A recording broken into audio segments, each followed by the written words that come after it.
സഹോദരങ്ങളെ, ഇന്ന് ഞാൻ ഈ ലൈവിൽ വരാൻ കാരണം വേറൊന്നുമല്ല, വേറെ ആരെയും കുറിച്ച് പറയാനില്ല, പുരോഹിത വർഗത്തെക്കുറിച്ച് പറയാനാണ്. കാരണം പുരോഹിത വർഗം ആരെന്ന് ക്രിസ്ത്യാനികൾ മനസ്സിലാക്കുന്നുണ്ടോ ഇല്ലയോ എന്ന് എനിക്കറിയത്തില്ല. ഏതായാലും പുരോഹിത വർഗം തന്നെ അറിയത്തില്ല അവരുടെ ജോലി എന്താണെന്ന്.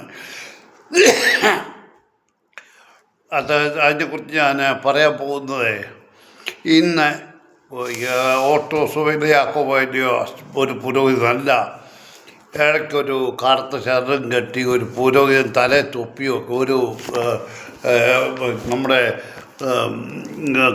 ഫിലിമിലൊക്കെ കാണുന്ന പോലെ ഒരു തൊപ്പിയും വെച്ച് ഒരു ഹിന്ദി പാട്ടും വെച്ച് ഒരു പാട്ട് വെച്ച് എന്താ പ്രേമരംഗമാണ്, ഒരു സ്ത്രീ ഒരു പുസ്തകമൊക്കെ വെച്ചുകൊണ്ട് അവർ ഡാൻസ് ചെയ്യുന്നു. കാണാൻ കാണികൾ ആവശ്യത്തിലുണ്ട്. ഇന്നത്തെ പുരോഹിതന്മാരുടെ നല്ല പ്രവൃത്തി ഇതാണ്. പുരോഹിതൻ അവൻ്റെ ജോലി എന്താണെന്ന് അറിയിച്ചില്ല. നിനക്ക് ഡാൻസ് കളിക്കാൻ നിൻ്റെ ബെഡ്റൂമിലാകട്ടാ, നിങ്ങൾ കളിക്കുന്നില്ല ഡാൻസ് ആവശ്യത്തിന്. കൂടെ നിന്ന് ഡാൻസ് ചെയ്തോളെ വിളിച്ചോണ്ട് അങ്ങ് ബെഡ്റൂമിലോട്ട് പോകും.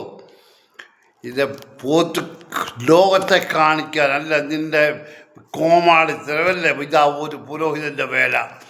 അത് കഴിഞ്ഞിട്ട് ഓട്ടോസഭയുടെ ഒരു വലിയ സംഗതിയാണ്, കാണുന്നിടത്തെല്ലാം കുരിശും തൊട്ടി. എന്തിന്? പരിശുദ്ധ കുർബാന അർപ്പിക്കുന്ന കൂടുതൽ ചൊല്ലുകളാണ് അവിടെ.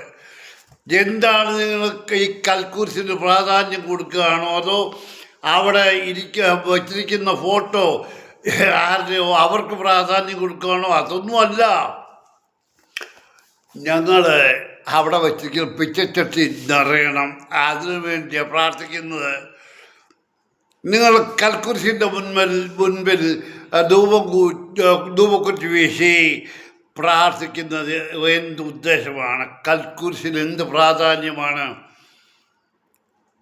നിങ്ങൾ കൽക്കുരിശിനെ ആരാധിക്കുകയാണോ? അല്ലെങ്കിൽ പറ, കൽക്കുരിശിനെ നിങ്ങൾ ആരാധിക്കുക, ദൈവത്തെ അല്ല. വിഗ്രഹാരാധകരെ, ഓർത്തോസഭയിലെ കള്ളപ്പുരോഹിത വർഗമേ, നിനക്ക് കൊട പിടിക്കുന്ന നിനക്ക് എല്ലാത്തിനും മറ പിടിച്ചു തരുന്ന വിശ്വാസികളുടെ കാണുവിൻ. നിങ്ങളും പോയി അവിടെ കുമ്പിട്ട് നിൽക്കുവേൻ. ഞാൻ പല പ്രാവശ്യം പറഞ്ഞു, വിശ്വാസികളെ നിങ്ങളും നാശത്തിലേക്കാണ്. ഈ കള്ളപ്പുരോഹിത വർഗം ദ്രവ്യവും ദ്രവ്യാഗ്രഹ മോഹികളുമാണ്. അവർ പറയുന്നത് കേട്ട് നിങ്ങൾ അവരുടെ പുറകെ പോകരുത്. എവിടെ നോക്കിയാലും കുരിശും തൊട്ടി പണിയുക. അവിടെ ആണ്ടിൽ ഒരിക്കലെങ്കിലും അവനൊക്കെ പോയെന്ന് പ്രാർത്ഥിക്കുമോ? ഇല്ല. എല്ലാ മാസവും ഭണ്ഡാരം തുറന്നു പൈസ എടുക്കാൻ പോവും. ആ കുരിശും തൊട്ടിയുടെ ചുറ്റുമുള്ള പോറ്റൊന്നും പറിച്ചു കളയത്തില്ല.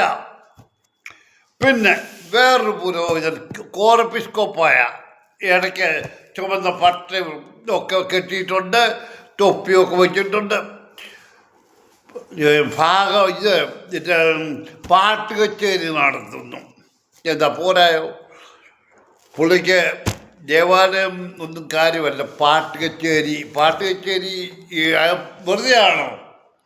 എന്തോ താങ്കളുടെ ജോലി അതാണ്. താൻ എന്ത് പറഞ്ഞാണ് കുപ്പായം ഇട്ടത്?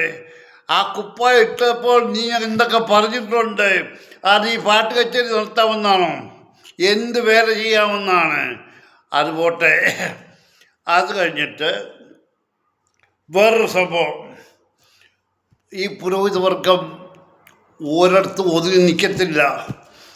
ഒരു പുരോഹിതനോ മെത്രാനോ ഒരു അമ്പലത്തിലെ വിശേഷ ദിവസത്തിൽ അവർ ക്ഷണിച്ചാൽ അവിടെ പോകാം, എന്നാൽ അവിടെ പ്രസംഗിക്കാൻ പാടില്ല. എന്തുകൊണ്ട്? അവിടെ പ്രസംഗിക്കുമ്പോൾ ആ അമ്പലം ആരുടെ നാമത്തിലുള്ളതാണ്, അല്ലെ അവിടുത്തെ ആചാരങ്ങളെക്കുറിച്ച് നിങ്ങൾ പുകഴ്ത്തി പറയേണ്ടി വരും. നന്മവശം അവിടെ നടക്കുന്നത് നന്മവശം പറയേണ്ടി വരും. അത് തെറ്റാ. നിങ്ങൾ പുരോഹിതവർഗം ചെയ്യുന്നത് തെറ്റാ.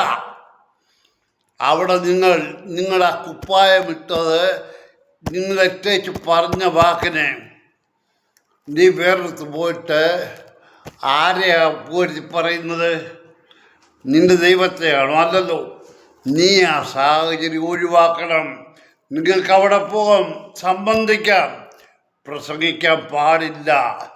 ഞാൻ പറയുന്നത് തെറ്റാണെങ്കിൽ നിങ്ങൾ അതിന് ഉത്തരം തരണം, അത് ശരിയാണെന്നുള്ളതും പറഞ്ഞ് വിശദീകരിച്ച് തരണം. കള്ളപ്പുരോഹിത വർഗമേ, നിങ്ങൾ ഇനിയെന്ന അന്ന് യേശുവിനെ ക്രൂശിക്കാൻ വിശ്വാസികളെ കൊണ്ട് വിളിച്ചു പോയിച്ചല്ലോ. അന്ന് വിശ്വാസികൾക്ക് യഹൂദന്മാർക്ക് ദോഷമുണ്ടായുള്ളൂ. എന്നാൽ ഈ സാഹചര്യത്തിൽ നിങ്ങൾക്ക് ഇതിൻ്റെ അനുഭവം കിട്ടത്തുള്ളൂ. നിങ്ങൾ എന്ത് പറഞ്ഞ് ദൈവത്തിൻ്റെ നാമത്തിൽ സത്യപ്രതിജ്ഞ ചെയ്തു, ആ ജോലി ചെയ്യാതെ വിഗ്രഹാരാധനയും തോന്നിവാസം നടക്കലും സ്ത്രീകളെ കൂടെ നിർത്തിക്കൊണ്ട് പബ്ലിക്കായിട്ട് ഡാൻസ് ചെയ്യുക, പാട്ട് വെച്ചിട്ട്, ഇതൊക്കെ ഞാൻ അതിനെക്കുറിച്ച് കൂടുതൽ പറയുന്നില്ല മക്കളെ. വിശ്വാസികളെ, ലോകത്തിലെ ക്രിസ്തീയ വിശ്വാസികളെ, നിങ്ങളീ തന്തയ്ക്ക് പറക്കാത്തവന്മാരുടെ വാക്ക് കേട്ട് അവരുടെ പേക്കൂത്ത് ഡാൻസ് കാണാൻ പോകരുത്. പോയാൽ നിങ്ങളോട് ആപത്തിൽ ചാടും. ഇപ്പോൾ എനിക്ക് ഇത്രേ പറയാനുള്ളൂ. ആ പേക്കൂത്ത് ഡാൻസിൻ്റെയും എല്ലാം വീഡിയോ ഇതിൻ്റെ അടിയിൽ ഞാൻ ഇടുന്നുണ്ട്. ഇതിൻ്റെ ഇടയ്ക്ക് എനിക്ക് ഇടാൻ അറിയത്തില്ല, അതുകൊണ്ട് ഈ അടിയിൽ പോസ്റ്റ് ചെയ്യുന്നുണ്ട്.